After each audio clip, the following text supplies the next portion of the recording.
Welcome to the Cairo Business Mojo Podcast, where we deconstruct the methods, marketing, and mindset of successful business people and chiropractors from around the world. And now your host, Dr. Richard Day.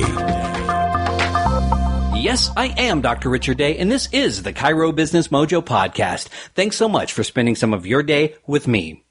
I want to take you back in time to about 2009. That is when my wife and I opened our first practice in Colorado. And if you remember, the economy was in the tank at that time. It was a bad time to start a business. In fact, businesses were closing all around. And I graduated, moved back in with Mom and said, "Hello, Mom, I'm here. I need to start a business and I need to save some money. And by the way, what is for dinner?" And so that was the mindset I had. That's where I was coming from. I had to be very careful with my money because I only had about 4 months of life, with the money I had, and I was going to go bankrupt if I didn't start earning within that 4 months. And so we were very fortunate. We worked our butts off, and it happened.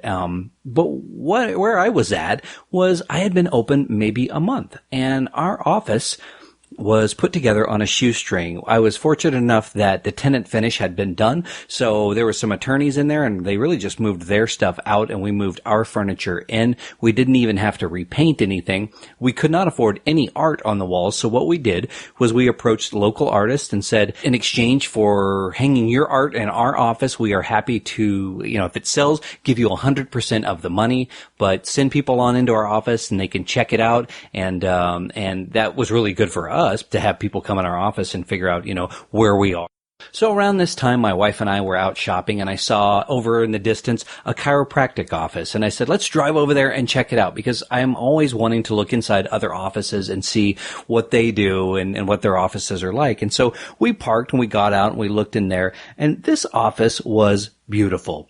It had granite countertops and the big tiles, stonework, on the floor and on the walls. And it had this fountain that, like a weeping wall, this water came down one side of it. And it had a custom-made front counter that was kind of curvy and really cool looking. And the thing just was incredible looking. And right in that instant, I did not like my office anymore. I looked in this thing, and from the outside, it was unbelievable. I knew that there is no way my little office was ever going to compare to what this guy had done. I mean, it was obviously professionally designed. It had things like the Keurig coffee station sitting there, and that's easy enough to afford, right? But the rest of it I could not have afforded. No way. It was just the materials and the cost of construction, all of that. I don't know who paid for this, but this guy actually had a whole lot of money that I didn't have. Well, just the other night, I was sitting there wondering whatever happened to that place. And so I did some Googling, and I found some reviews on it. And Google shows you, the hours of operation for a business, and it said closed permanently. And so I started looking into it and reading some of the reviews, and they were terrible. There were some really bad 1- and 2-star reviews. People did not like the service that this particular person provided. They weren't happy with the care there. They were very eager to tell everybody about it. And, that's how it works. For every 50 good experiences, maybe you're going to get the one guy who had a bad experience, and he's going to be the one that goes and leaves a review, not the other 50 people that loved you. So that is what I found when I looked. And I thought, crazy. That is crazy. Here I was back then from the outside in. This place looked awesome, and I have to admit I was a little jealous of what this guy had. I didn't know him, didn't know anything about him, but I knew his office looked amazing. And I think there's such an important lesson there. You look at other people's lives, you look at what they have, you look at what they own, the car they drive, who their husband is or their wife, and you really do not know from looking inside, from the outside, what it's really like. Is it really fantastic? Is it what it seems? Recently, Brad and Angelina, they split up.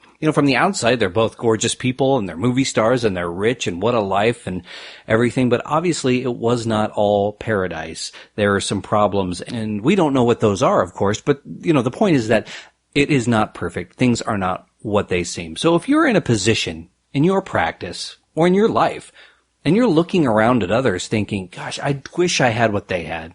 They have the perfect life. I wish I had that car or the success they have in practice. You don't know. If you look at someone who looks like they're really busy, they're a chiropractor and they're seeing, 40, 50, 60 a day. Well, how much support staff are they paying for? How much overhead do they have? How much debt do they have?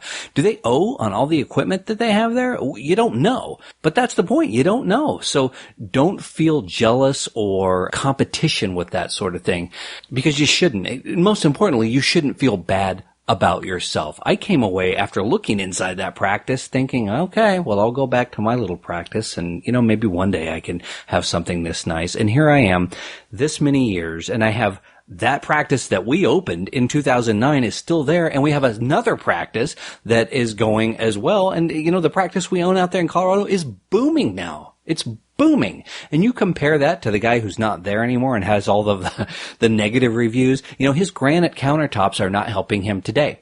His Keurig machine is probably sitting on his kitchen countertop at home. And I am so proud today of the way things have worked out for us. And I look at everything now, the way things are in my life, and I say there is no reason I should have felt bad at all about the office that I opened in 2009. So whatever you're feeling, whatever's going on with you today, if you're looking around saying, I need to be better, do it not because you're jealous of somebody or you think they have something incredible that you wish you had. What you have is incredible. It's got potential. If it's not where you want it to be now, it's going to get there. Remember that. Don't feel bad. Don't compare yourself to what others are doing, because you really don't know what that is. I hope this has been helpful to you. Thanks so much again for listening. We'll catch you on the flip side. Thanks for listening to the Chiro Business Mojo podcast at www.chirobusinessmojo.com.